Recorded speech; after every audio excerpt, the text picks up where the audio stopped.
So as an introduction to the project, we'll be discussing the city of St. Marc in Haiti and proposing the wastewater facility to help with the city's issue of wastewater.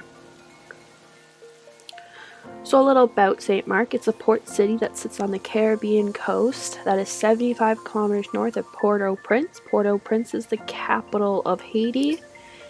And the city of St. Marc has approximately 122,747 people as of 2009, so that's just a rough estimate. For the main part of the city, St. Marc has an estimated size of 11.2 kilometers squared, and the area around St. Marc going out about 3 kilometers is mainly covered by cropland, grassland, and water. The further you go out, most of the land is either cropland or water.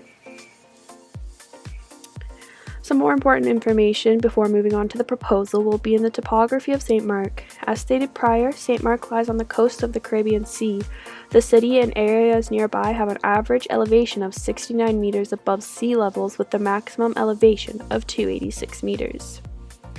The surrounding area by St. Marc is largely mountainous areas, causing various changes in elevations and can make it more difficult for the water facility to work with ease while also working to St. Marc's weather conditions. Haiti's industry is mainly agriculture, forestry, and fishing. Agriculture is the largest working sector in the country, but due to natural disasters that Haiti has faced in past years, the fishing industries and other industries that rely on soils is becoming endangered as a growing portion of the land is becoming unstable and unusable. This is due to multiple factors such as natural disasters that have impacted the country, but also poor waste management that has caused toxins and poor soil qualities. As shown on this map, St. Marc is classified as a forest and scrub, as the main vegetation and land use, scrubs in the areas of uncultivated land covered in shrubs, bushes, or stunted trees. So, St. Marc has mountainous areas, some forest land, and scrub-like forest-like patches.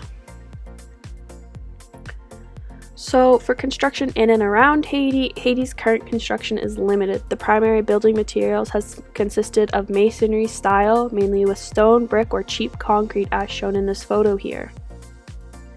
The buildings have little to no reinforcements, meaning that the supports will not last long, and with the common occurrence of harsher weather conditions, most buildings collapse not long after being built. And due to Haiti's lax building laws, that will be discussed in more depth later, most buildings are built quickly and cheaply, so when the inevitable occurs, the buildings will not cost much to be built again. Just like other Caribbean islands, Haiti experiences many annual natural disasters such as hurricanes, earthquakes, storms, and mass floodings. And due to this, along with Haiti's current poverty status, it makes it extremely difficult to construct functional, long-lasting water systems.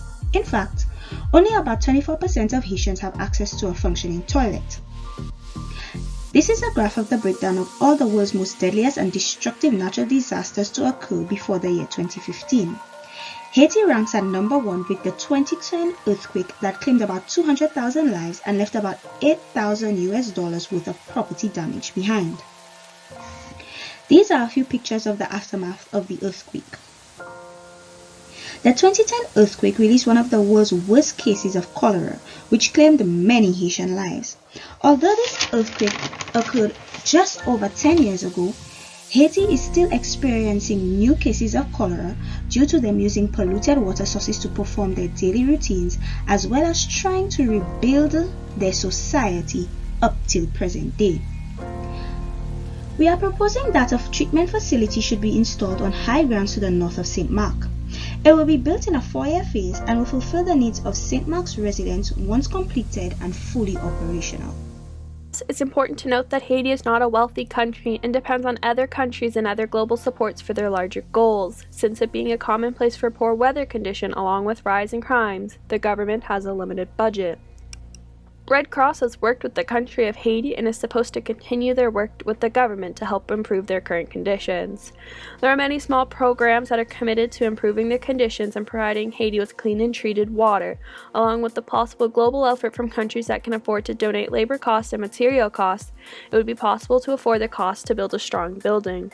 While this foundation works with the Haiti government, the financial costs would mainly fall on foundations with only partial help from the government.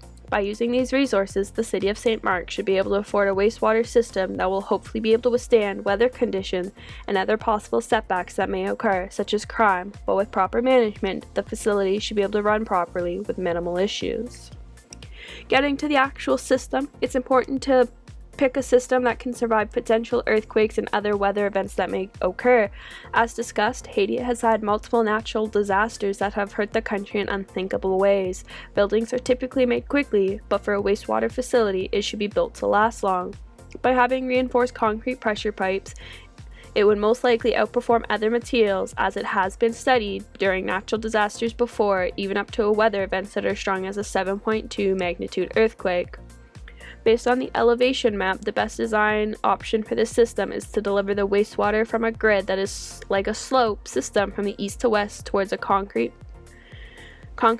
force main, which is buried under the water edges, with 2 additional pumping stations in sequence that would lift the raw wastewater to a facility of an estimated 145 meter height, the high ground that is to the north.